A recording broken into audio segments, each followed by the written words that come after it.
Good morning, everyone. Good afternoon, and welcome back to the breakfast show. It's Monday. We usually hate Mondays, but since the stock market is about to open, maybe we like Mondays a little bit more. So, first up, good morning to everyone in the chat, or good afternoon, maybe even good evening, because we are a worldwide enterprise here. Believe it or not. Believe it or not. So, we have a couple of things we need to discuss today. There is a potential of a US government shutdown could potentially happen tomorrow. We're going to have a look at the current betting odds on Kalshi and Poly market. There is also a Trump meeting today with both representatives, so Democratic and Republicans. We'll see. We'll see what happens. Spoiler alert: over the past God knows how long, every time that there was a US government shutdown, it was pretty neutral for stocks and the stock market. Neutral means that sometimes it went up, sometimes it went down. Okay, just so we're clear, that's the big thing here. We will also talk a little bit more about some price target changes for various companies. We have some big news with regards to EA for the gamers out there. If I can find the tweet, EA is about to get acquired, and EA is going. Oh yeah, actually, volume up. You're right. You're right. Volume is now up. So EA is about to get acquired, and maybe even, I mean, not maybe, it's about to be taken private. So we have here EA Sports will be acquired by a consortium of the PIF, Saudis, Silver Lake, and Affinity Partners for 210 dollars per share in cash, a 25% premium to its last close. Big deal. Big deal for us gamers out there. It's a pretty big deal. Why?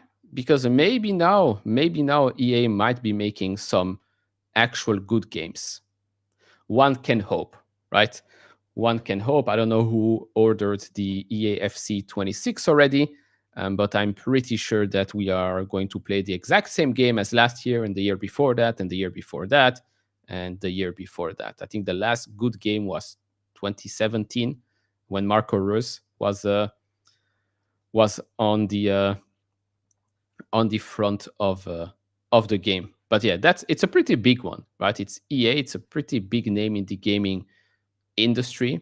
$55 billion transaction. At the start of the year, stock was trading at around $110 or so. Now it's getting taken private at $210. So pretty big deal. Pretty big deal. But the game still sucks. The games still suck at the moment. But maybe that might change. Maybe that might change. Moving on here to government shutdown. And yes, I did also see that Trump did say that if there is a government shutdown, then he might just fire a couple of, a lot of people. A lot of people. So we are here on Polymarket, and this is not a sponsored segment or whatever. US government shutdown in 2025, there is now still a 73% chance of that happening. We were actually at 83% a couple of days ago. So now we're at 73%. If we look at the other website, we look at Kalshi, that's at 62% right now. And here as well, a couple of days ago, we were a bit higher at 74.5%. Some of them give you better odds than the others. But again, for those that are joining us right now, over a very, very long period, historically, government shutdown was neutral. Okay, the impact on the stock market is neutral. Yes, I think back in 2018, the impact was quite big. But then again, in 2018, it was more of a tariff war because that was tariff war 1.0, if you remember correctly. I remember it because this was the first time I actually bought Amazon stock at the end of 2018. So yeah, the market was down, but the market was mainly down because of tariff war with China. But right now, this is what happens. Government shutdown might happen tomorrow. Although the last time that we had fears of a government shutdown, which were also close to 100% chance of happening, it didn't happen because there was a last minute deal that was closed. Okay, so that's that. That's that. And currently, if we do look at some pre-market action here, not that bad, right? For now, it is not that bad. Nvidia is actually up 1%, Google almost 1%, same with Meta. We do have Intel that's down a little bit. There is a note that came out from that, although Intel was up another nice little percent on Friday. So currently, pre-market, we are looking pretty good. If we look at the names that we follow, Novo, Intel are the ones that are down over 2%. Duolingo and Apple are down less than 1%, but they're still red. As for the rest, Iron is up 4%. Apologies on that because I think the video was very well received. The video I released a couple of days ago. If you missed that, it's going to be maybe in the top right corner, or it's one of the latest videos on the channel. BMNR is up 2.7, probably because Bitcoin is up. Rocket Lab is up. Pre-market. Applied Digital, CoreWeave, Nebius, everyone is up pre-market here, over 1%, even closer to 2%. Right now, D-Local is up 1.7, 1.8%. We do have a positive analyst note for D-Local, believe it or not. Believe it or not. But let's first start off here with Intel. So we do have Deutsche Bank. They maintain their hold rating and price target. It did get raised to $30 from $23.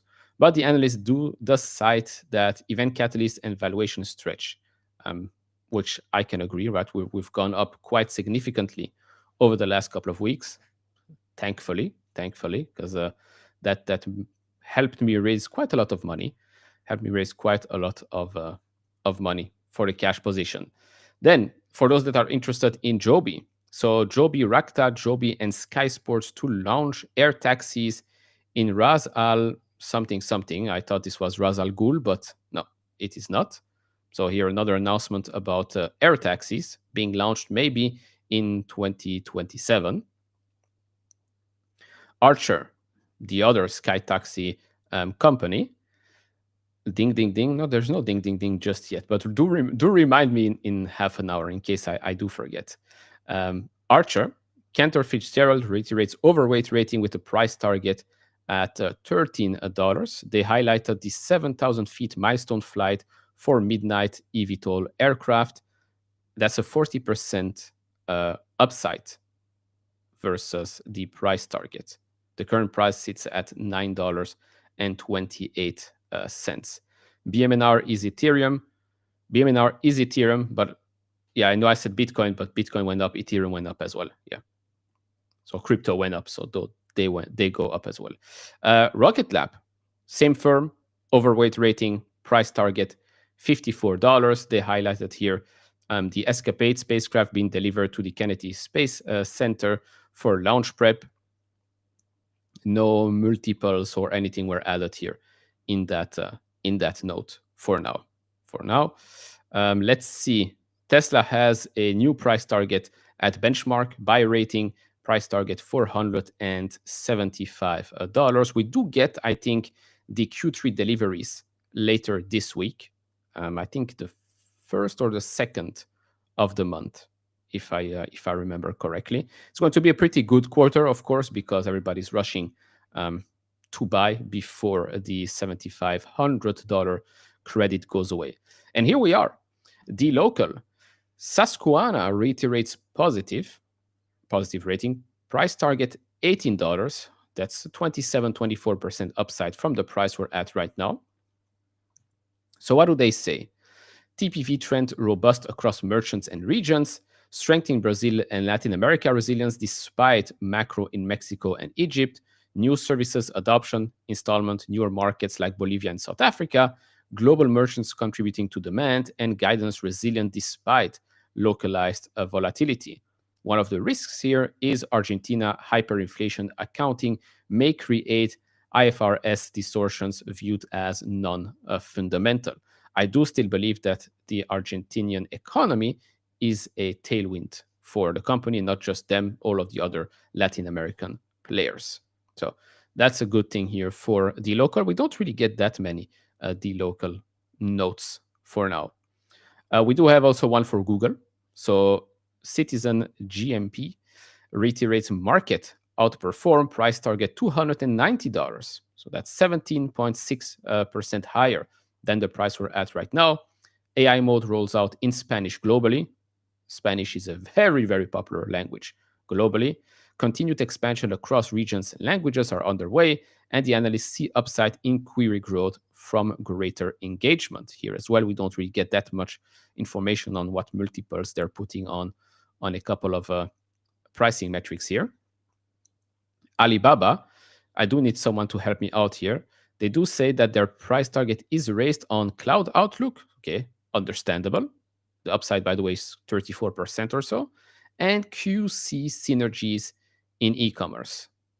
What is QC synergies? Is it Qwen, their AI model, or is it something else?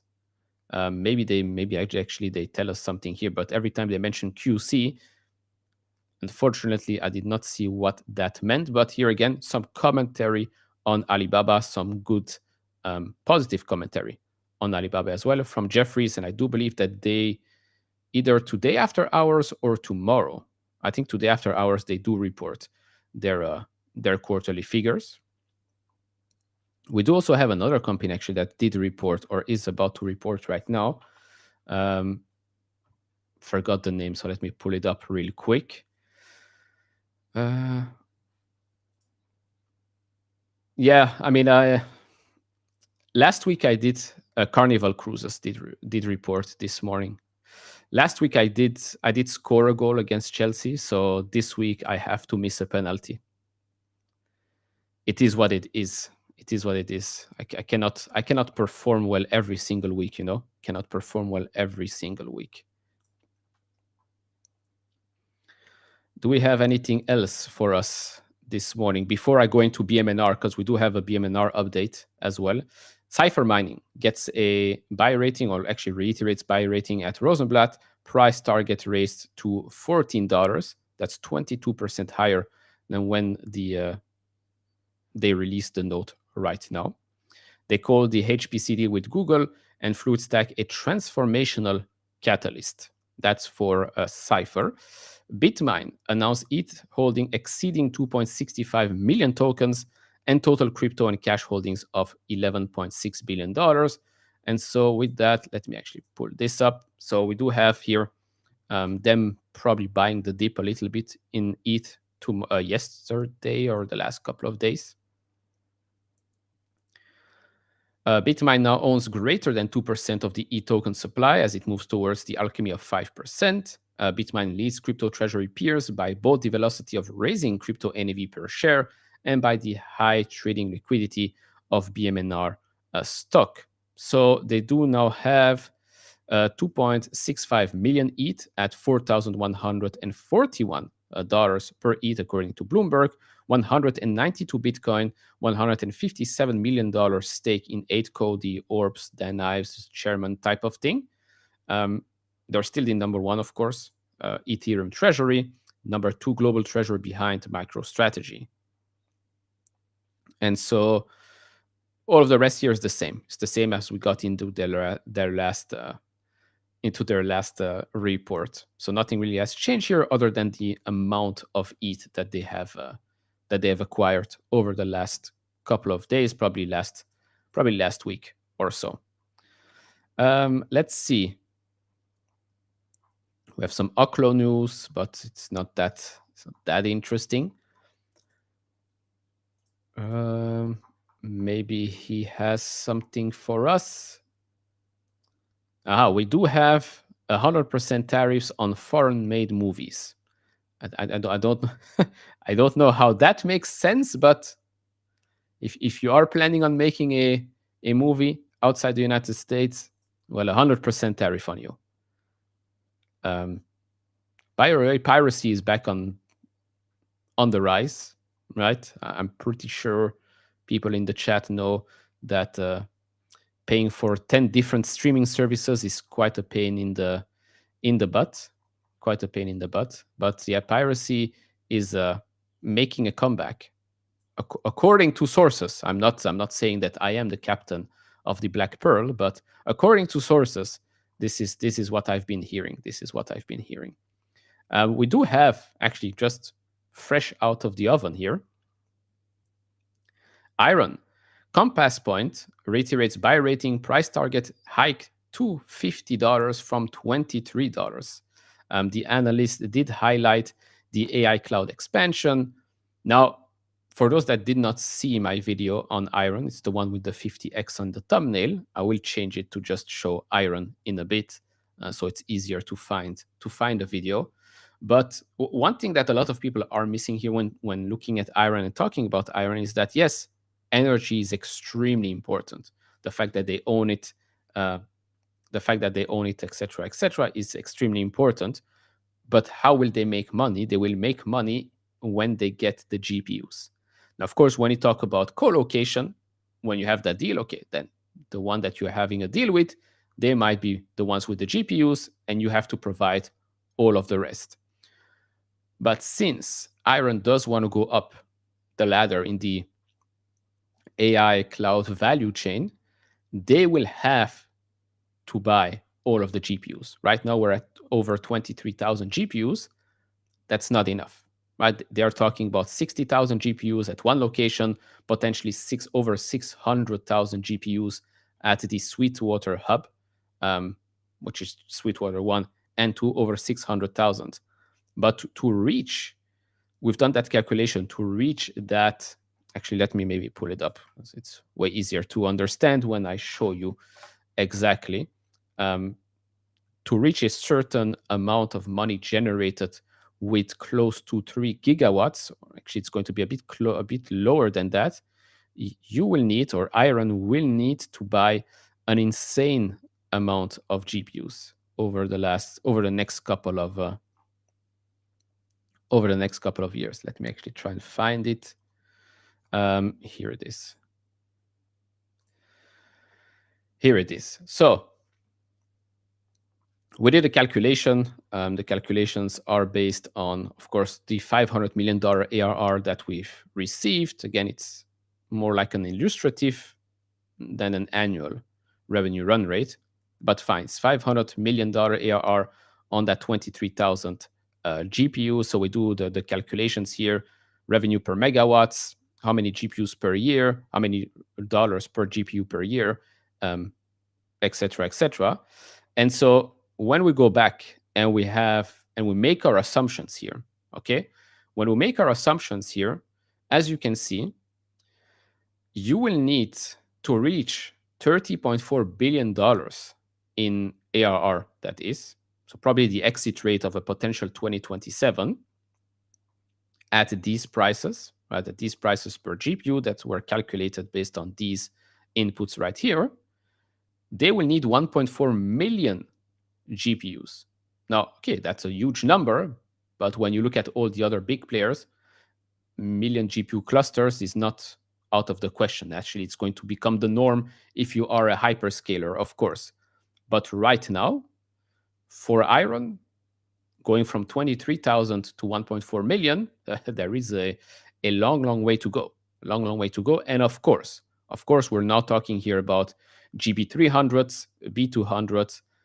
Once we go to Rubin Ultra, Feynman, etc., the power requirements are going to be different. The pricing is going to be different. So again, these are just napkin math assumptions that we can make right now based on the information that were provided and then based on our own assumptions. But yeah, the 2.91 gigawatts of energy that they will have at the probably exit rate of 2027 is one thing.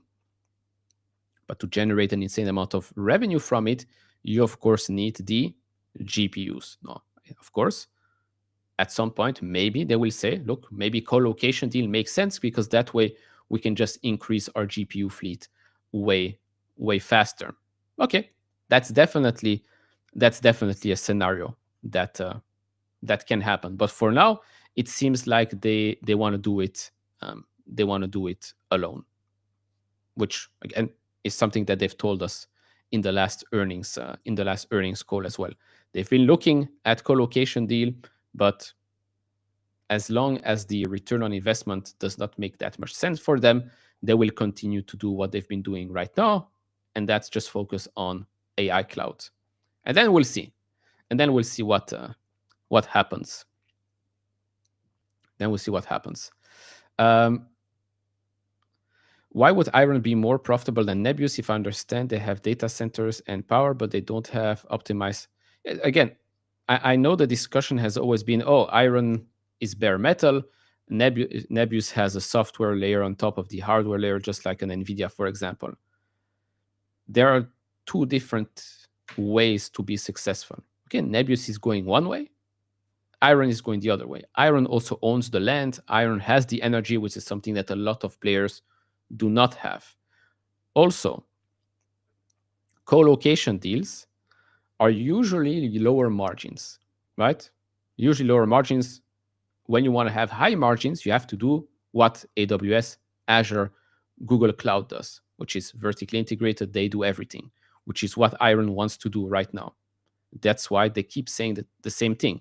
Look, I'm sure there are good co-location deals out there, but if it doesn't make sense for us on a ROI basis, margin-wise, then we will not do it. Having a co-location deal just for the sake of the headline does not make sense because financially, it might actually be much better if they do not have a co-location deal at the moment. And so when we talk about profitability, again, it's too early, in my opinion, to say, oh, this is going to be more profitable than that because both of them are still small and are working their way up. Let's see. Once they become a little bit bigger, when we have actually an historical track record to look at, then we can start and say, okay, they're more profitable because free cash flow margin, gross profit margin, etc., is higher than the other. But for now, I don't think it's. I think it's just too early to say at the moment.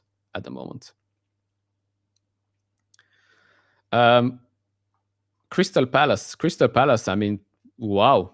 I don't know how many Palace fans we have here, but Crystal Palace, congratulations on an insane start of this season, and thank you for what you did this weekend against Liverpool.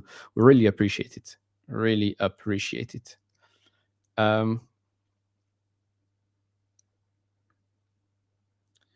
Let's see. Which is a buy right now? And then am I more bullish on Nebius? I am more bullish on Nebius than Iron based on my current allocation, but I am very bullish on both of them. I think both of them are multi-bagger potentials. Of course, with Nebius, I'm already up way more than with Iron, but I know people that have bought Iron sub $10 and they're quite happy with the performance right now. I am at Iron with an average of just below $20, so I am, of course, also already up triple digits. But if you believe in the long-term future of this AI story, and more specifically those two companies, or maybe even CoreWeave as well, or Cypher, then we're still far away from the end game. Far away from the end game. And that's why I own all of the three. Let's see. Yeah, I wanted to talk a little bit about the current state of the market, right? Because we've seen AI bubble, not AI bubble. As a Liverpool fan, I would appreciate that. Trust me, as a Chelsea fan, I would appreciate not talking about football either. But yes, here we are. Here we are. And tomorrow we have Jose Mourinho returning to Stamford Bridge. That's going to be very, very cool. Very cool. Which means Benfica is probably going to play extremely defensive, which means that we can attack more, which also means that there is a less likelihood that we will get another red card, because it's been 2 weeks in a row where we play a game with 10 players. But okay. Anyways, there are some talks about AI bubble, not AI bubble, .com bubble. Is this an AI bubble? And then, of course, they talk about recession. So I do want to talk a little bit about that, because we do have still 18 minutes. 18 minutes until the market opens. So Goldman, they now turn bullish on stocks as recession risk is low.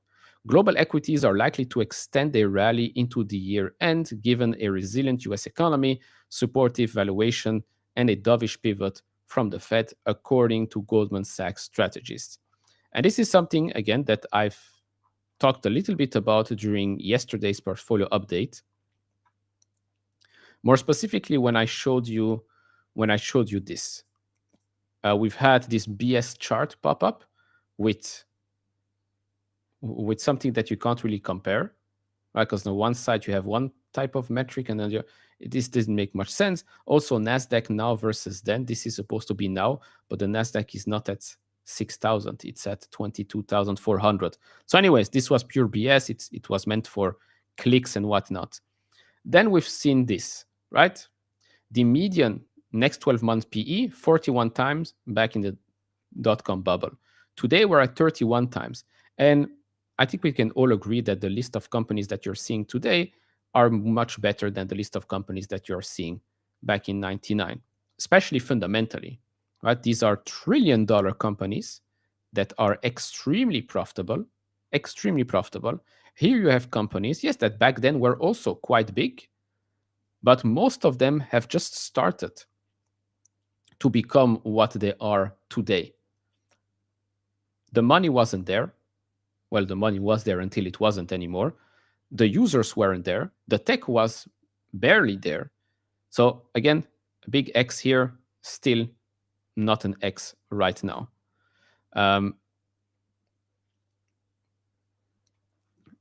Not this one. Maverick here, great follow on X. This is basically what has happened before, right? This is in the late 90s, index to 95. Look at the price and look at the earnings growth. Earnings didn't follow, okay? The earnings didn't follow. Right now, especially since ChatGPT, earnings did follow the price. So yes, of course, we did go up extremely quickly. But if you look at like an NVIDIA, for example, it's up an insane amount since ChatGPT came out. And yet, what are you paying? What? Close to 30 times forward earnings? Not that crazy, right? Why is that? Because earnings, a very important part of investing, earnings followed. Earnings growth went up, and so the stock goes up. Until, of course, we do get a huge disconnect like this, I don't think we can say we are in the same space. Of course, as I said before, of course, there are definitely pockets in the market where you are seeing this, where you are seeing the price of the stock go up significantly, but the bottom line, earnings or free cash or whatever, is non-existent. Quantum names, nuclear stocks, smaller AI plays, right? Stock has gone up tremendously, but zero revenue, zero earnings, zero free cash flow, nothing.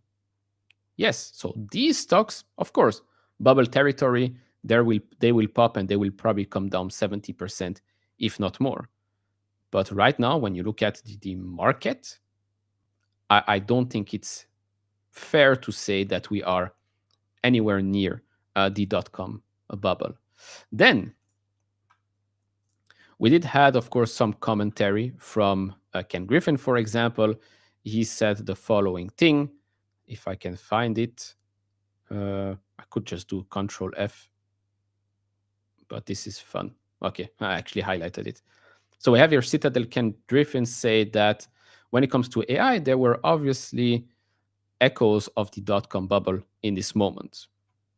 Okay, again, I don't think we can disagree with this comment, because yes, there are some companies that yes, definitely are in a bubble. But I don't think that we can say that a Google, a Meta, a Microsoft, an Nvidia, an Apple, or whatever are in bubble territory right now.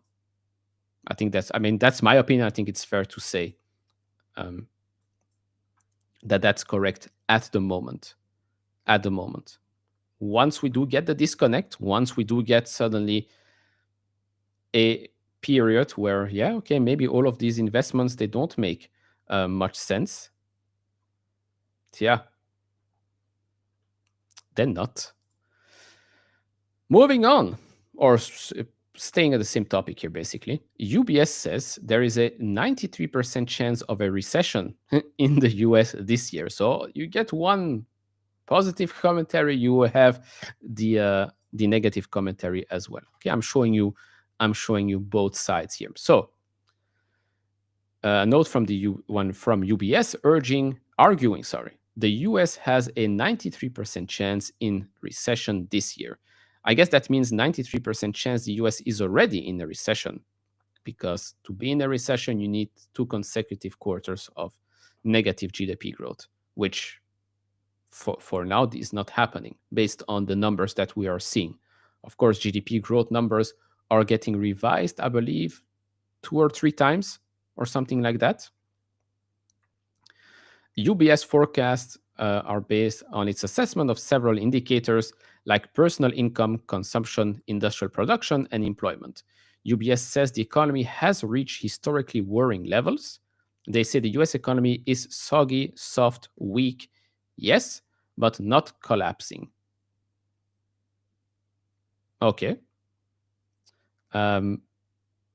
For now, the numbers do not back this up, unless, of course, we think the numbers are fake, which a lot of the times they are, because they do get revised like there's no tomorrow. But okay, 93% chance of a recession in the US this year. Just remember that in 2022, there was a 100% chance of a recession, and I'm still waiting for that to happen. Then we have Fortune coming out and saying the US economy is running even hotter than previously thought, and GDP growth could reach 4% in Q3. And here I thought we were in a recession, or well, the US is in a recession. So who has the better title will get the most clicks. That's my conclusion right now. That's my conclusion right now.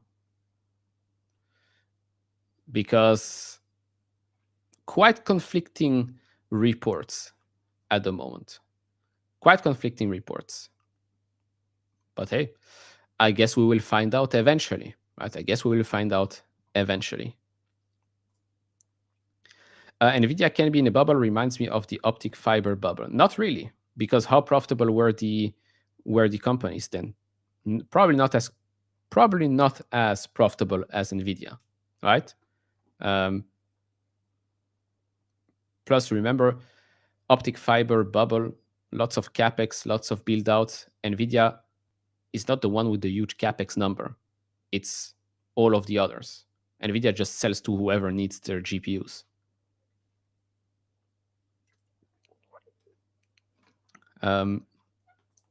It is always different. It can rhyme though, but it is different. It is.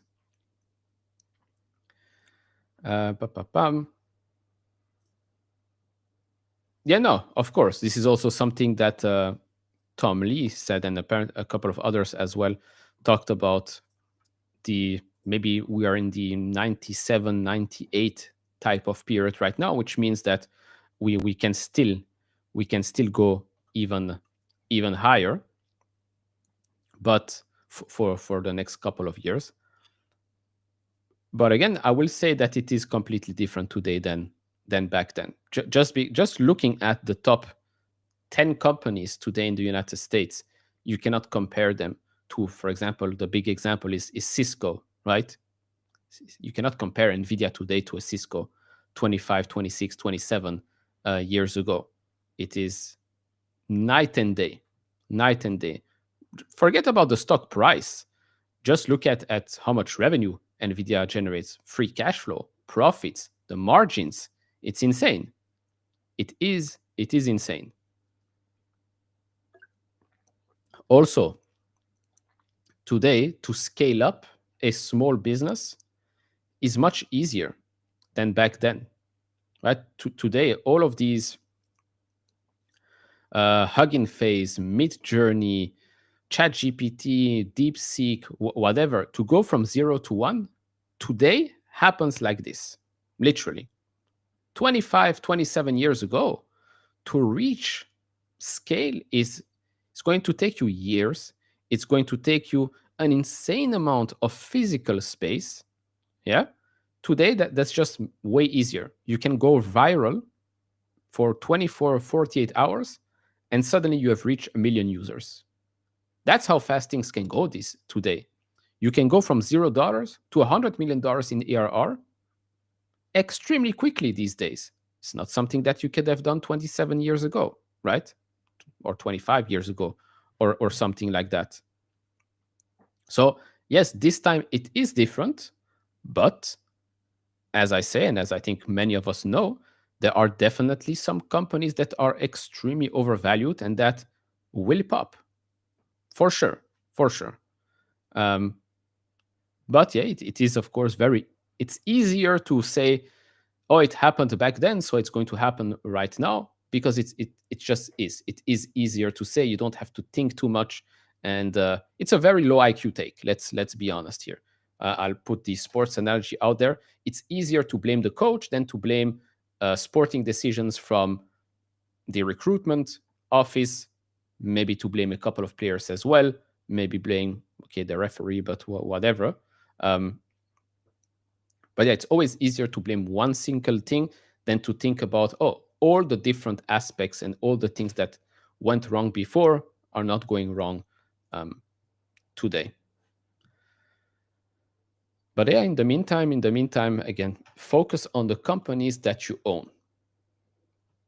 Because if we do have a crash or a pullback or whatever, maybe your company is just prepared. Maybe your company is just participating in the crash because the whole market is coming down, but the business, there's nothing wrong with the business. Then what you're getting here is a good deal. So what we've seen back with the DeepSeek crash earlier this year is what we've seen in April, right? We've got very, very good deals. Why? Because the market crashed. Because there were some fears. Yes, okay. Some of the fears, like the tariff ones, okay, makes sense, right? Makes sense because it can destroy a business, a certain business. It can destroy also community, an economy. But there were always overreaction, and that's usually when you can take advantage out of these situations. That's usually when you take advantage out of the situation. Exactly. In April, we spoke how deep can we go, how low can we go? Yeah, during the therapy sessions. But we even remember even the DeepSeek crash. It happened like this. Like it happened in 2 days, right? 2-3 days tops. But in 2-3 days tops, you've had like a huge correction across the board in AI names. I mean, Nebius was down at one point, what was it? Over 30% in just one day. Insane, no? It's insane. And so for those that are saying that, we've been in a bull market for the last 2 years, 3 years, yes, of course, the market the last 2-3 years have gone up consistently, but you zoom out, you see a straight line going up. if you zoom in, you will start to see life support movement, right? You will start to see huge spikes and drops in stock prices. We've seen that. I'll show you. I'll show you, especially the DeepSeek week, because that was something insane. So let's just put the biggest name out there, which was still is Nvidia. Let's see. Okay, this was Nvidia. DeepSeek drama. Nvidia dropped 21%. Okay, 21% in one day. Of course, it happened over the weekend, so from Friday to Monday. That's insane. 21% correction in one day usually happens over a couple of weeks, right? If we go back here from the top in February, that's this one, all the way to the mid-March, we have here a 26% drop. And this happens over a month, almost a month. Yeah, almost a month. So 26% drop, correction, whatever you want to call it, over a month, or a 21% crash in one day. These are insane swings, okay? Even with the recent earnings reports, I don't remember this happening before, where after earnings reports and earnings calls, we have swings of 20, 30% or so. I don't think this was the norm when I started investing 2016. I'm sure people here have been investing for way longer than that, where a company reports earnings and suddenly it goes up 20% or goes down 20%, just like that. I think the norm has been you go down a few percent here, a few percent there. But now we do have resets that just happen extremely quickly. 21% drop in a day, 26% crash in a month. And actually, if we stretch that to 2 months or so, that's a 40% drop in Nvidia stock. 40 in 2 months. You cannot tell me that this is not a correction. This is a huge correction. This is what happened in 2022, but throughout the whole year, the stock went down more than that, actually, but this happens in 2 months and not in 12 months. So yeah, we've had corrections, we've had pullbacks, we've had smaller resets as well. Of course, very, very short-lived. 2 minutes until the open. Thank you very much. Roberto, thanks for the super chat.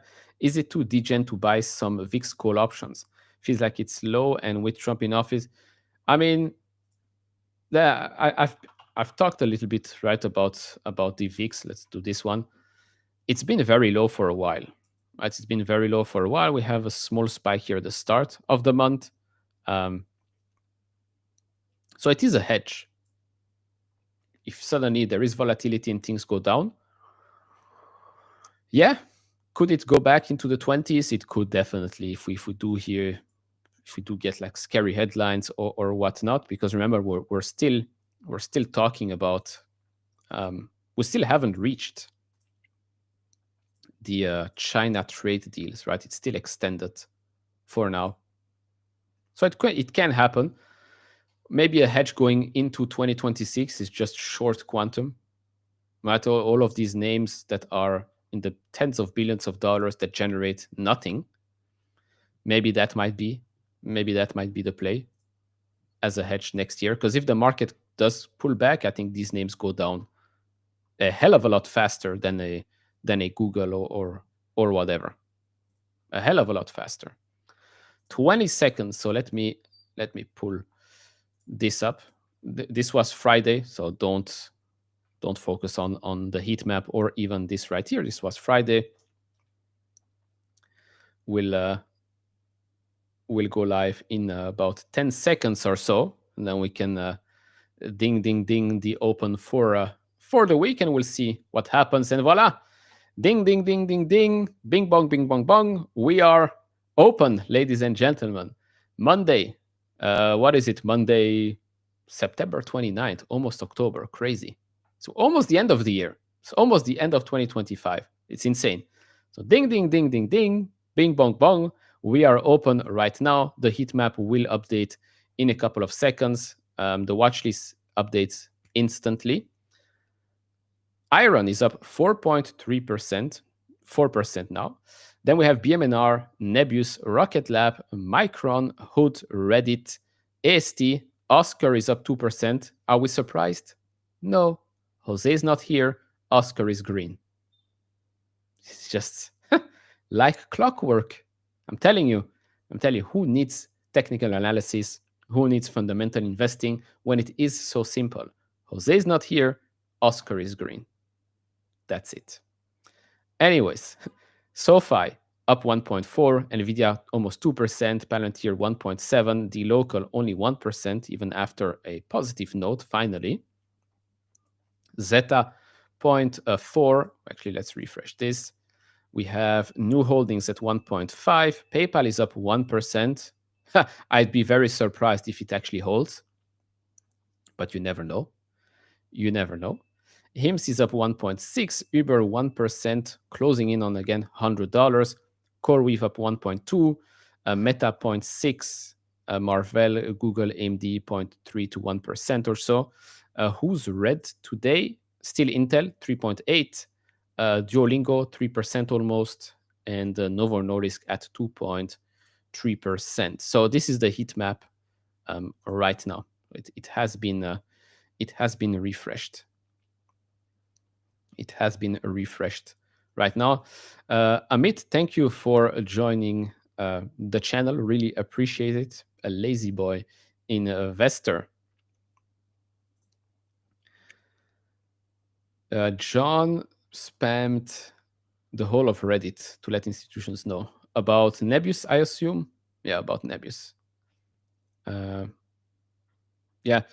the pullbacks are again quite short these days. The pullbacks are quite short. So let's actually have a look at a couple of the other names that are not on the list. As always, let's look at Salesforce if it does wanna. So yeah, Salesforce is still market's still trying to figure out here what the heck's going on with Salesforce. Adobe, let's see. 362. Okay, it seems like Friday we had a nice green candle here for Adobe 362.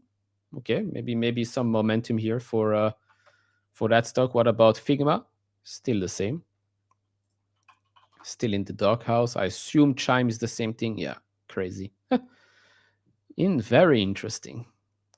So Chime is now down 52% since the high of the first day it traded as a publicly traded company. $21 for Chime right now.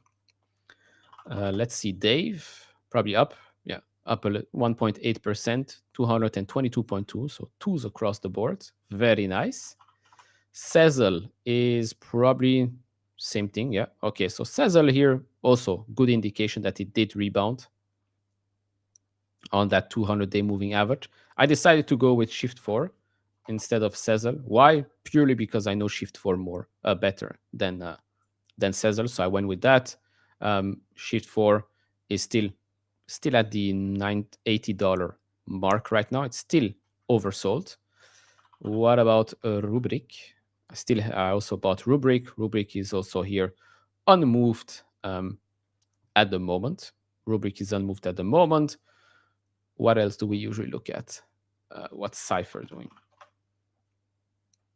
Cypher today is 11.5, $0.35. Some people have mentioned Hive. So Hive is up 3.6% right now. Hive 360, yeah. So that's Hive. Iron versus Nebius, which would you start a position today? Just do 50-50. That's what I would do. Just do 50-50. And I think you can't go wrong with that. Tesla is green today, I believe. Yeah, green. Oh, wow. 448, up another 1.9%, almost 2. Probably in anticipation of a very good delivery report over the next couple of days. We do have some names. SoFi did turn red. Pum. SoFi did turn red. Iron is up 7%. So yeah, that pullback did not last long. That pullback did not last long. We have Nebius continue to go up. Muy bien. Very nice. Unless of course you wanted to buy more, which is exactly what we wanted to do, but we don't always get what we want. It's a good song. It's a very good song. Older songs are much better than newer songs. Let's see if we do have some more company specific news that came out over the last couple of minutes. DeepSeek announced 50% price cut on its APIs. Okay, cool. Accenture, Caterpillar, no, not that interesting. Synopsys, nothing new here. We do have, maybe that's why. So Morgan Stanley maintains underweight on SoFi, raises price target to $18 from $13. That's an increase of 38%, but of course, well below the price we're at. Right now. So that might be maybe the reason why SoFi dropped here a little bit. Okay. Wouldn't mind if we go and see that yellow line here, to be honest. What is our favorite Chinese play doing? Oh, 180, like the darts. 180. Alibaba up 5%. Alibaba up 5% today. It is overbought, but it definitely has a lot of momentum. But I'll show you that it's not just Alibaba, it's a lot of the other Chinese names that have the exact same pattern. The exact same pattern here. Baidu, I think Neo does the same. Yeah, maybe I've started a little bit sooner. Neo, maybe not JD. No, JD.com did not do that. Pinduoduo, maybe. Yeah, maybe. But Alibaba, Alibaba has been doing very, very well for us this year. Very well, actually. Top 3 songs. I thought about this yesterday, and I don't know why. I think it popped up somewhere. And I cannot tell you. I can tell you movies, but I cannot tell you songs. I cannot tell you. Movies, it's probably Interstellar at number 1. I'd say Dark Knight and Gladiator in the top 5. Maybe even top 3 Gladiator. And then the other ones, you might think I'm crazy, but the other one is probably going to be One Flew Over the Cuckoo's Nest. I don't know. I love this movie. I like Jack Nicholson a lot, and Danny DeVito as well. Very, very good movie.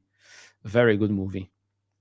But yeah, there are a ton of great movies. But Interstellar is probably still number 1.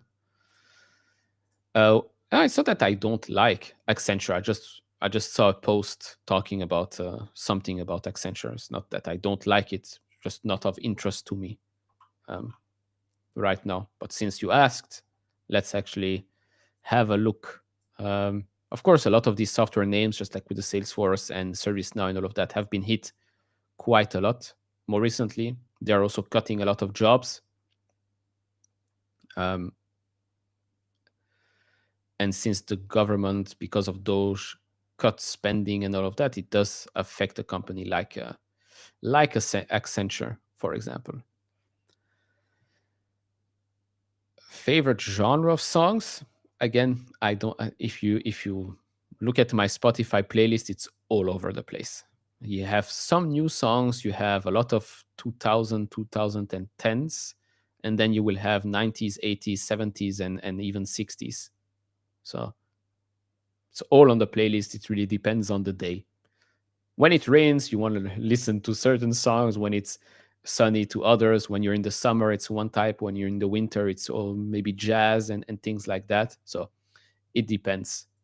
I don't have a real thing that my go-to, for example. Don't have it. SoFi down 1.3. Oh, should have ended the stream before Oscar went red. should have ended the stream. But yeah, talking about Oscar and the extension of ACA subsidies, Obamacare, and all of that, it is not going to be, it's not something that will be discussed right now because they want to focus on preventing government shutdown. That's what I read. That's what I read. But it is interesting that they're still talking about potential extending the subsidies, which of course will be a net positive for an Oscar or even and a United Health, for example. Although ACA is very much focused on Oscar in this case. All right, Iron 7 point something percent up, so making its way back up. I mean, to be honest, if I rewatched my video from Friday, and highly suggest you go watch it if you're interested in Iron. Doesn't really matter if you buy it at 40 or 44. Okay, I would love to accumulate way more shares when we go lower, but if they can reach that, let's put the range here between 20 to 30 billion dollars in ARR to exit 27, what's 11 billion dollars in market cap? Not that much, right? Not that much. The local. I did buy the local when we were here. This was the secondary offering overreaction, and as I keep saying, I don't mind adding at today's prices, $14, $15. To me, it doesn't make much sense, much difference for the local. It doesn't change much. It's still a very good company. It's very small. What I think about Oklo, I think it's also one of the candidates to go down 50% or so. It doesn't make any sense to me. I am bullish nuclear, but you are worth $16.3 billion and you have $0 in revenue today. You will only have something commercially available in 27, 28, 29. I'm always willing to pay for an extra for huge future potential, but I'm not willing to pay $16 billion for zero today, maybe something 27. To me, it just doesn't make much sense. But congrats to everyone that bought it at $20 back in April, or even here at 50. You have been doing very, very well. But we've talked about bubbles before, and I think this is a bubblicious situation. SoFi is what indeed it is. Indeed it is. This is what happens when for a long period of time, it is a bad stock, but a very good company. It allows long-term investors to accumulate an insane amount of shares, or not insane, but a lot of shares at very good prices. And then you just enjoy the ride on the way up, and then you don't really care much about what happens in the short run.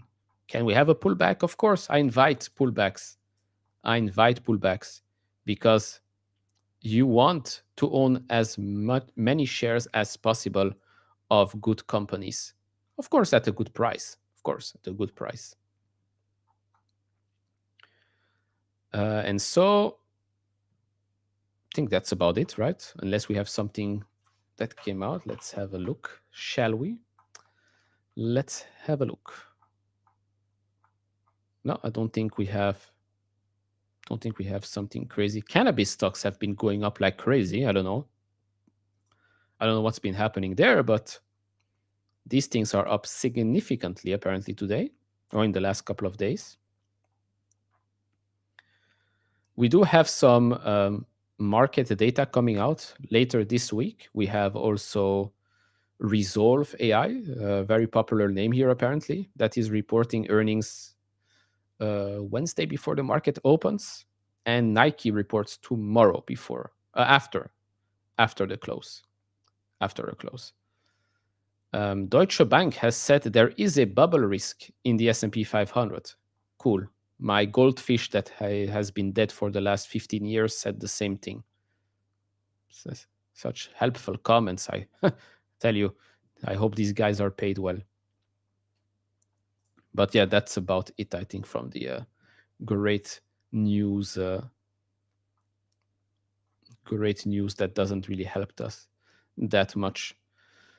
Ah, Trump tweeted something about CBD for elders. Yeah, but it wasn't that like, okay, the tweet obviously has an impact, but isn't like medical cannabis and all of that already a thing that we know about? The thing with cannabis is that you can you can legalize it. Of course, there are pros and cons to having a society that's high every single day. Definitely a lot of cons, but tax wise, it's a lot of money. It's a lot of money. It's like the states that have opened up to betting, right? Online betting and all of that. It's an insane amount of money that suddenly comes in from the taxes. But yeah, CBD for elders, for people that have Parkinson's and things like that. I've seen and I've read some things. It is helpful for a lot of folks, for people with Tourette's as well. It helps. I know that personally, not me, but in my circle of friends and family, it works. It works and it helps. It definitely helps those that really need it. Those that really need it. Um, but yeah, I remember the that's the thing. Quick, going back to the bubble story, quantum, nuclear, all of that really reminds me of, remember back in 20s, what is it, 17, 18, maybe even 19, was a lot of talk about cannabis, right? Cannabis being legalized and all of that, and suddenly you see all of these stocks soar like there's no tomorrow. Guess what has happened with all of these stocks? They're all down an insane amount since since the peak.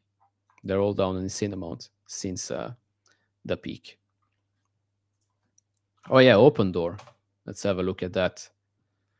Open door is down 6.8%. Okay, I mean we were lower. It was at $7 last week, so still higher than that. Still higher than that. Uh, I haven't looked at Hive other than the couple of times that people have mentioned it in the chat. I have not looked at Hive. I'll end with this. What do you say about Nvidia investing 100%? Yeah, we touched on it. I showed you the clip of Jensen last week as well, talking about it during the B2G podcast. It makes sense, no? It's something that Jose and myself have asked ourselves. Like, Nvidia is just so much money. Like, what would they do with it? And yeah, this makes sense. It's again a good investment for Nvidia, which he said it. They came to us a couple of years ago when we did not have money. We would have loved to invest at valuations where, I don't know, they were worth maybe a billion or something like that. But now they say, look, it makes sense. We're investing $100 billion. Of course, yes, we talk about that flywheel, right? NVIDIA invests, you buy NVIDIA chips, and you continue to go around the flywheel time and time again. But it's it's not the first and it's not the last time that we're going to see this thing happen. And again, it comes from NVIDIA, a highly profitable company. If you told me that this is Oklo investing $100 billion in a company, Oklo doesn't have a cent. NVIDIA has a couple of cents. So it makes sense. It makes sense. Um, yeah, I mean, for those that didn't watch yesterday's portfolio update, I am out of Open. I made enough with this bet. I wish them all the best. I've been critical about them when I had my shares. I will be critical and positive about them when I don't have my shares. But I do hope that they focus on fundamentally changing the business and less on trying to convince Drake to buy shares, for example, because that doesn't change one damn thing about the housing market or the company's fundamentals. But yeah, and Kaz was not next in line to become CEO of Shopify. Toby is still extremely young, and yeah, it's not a hopium type of a situation here. But anyways, that's all for me right now. I'll show you the heat map before we end.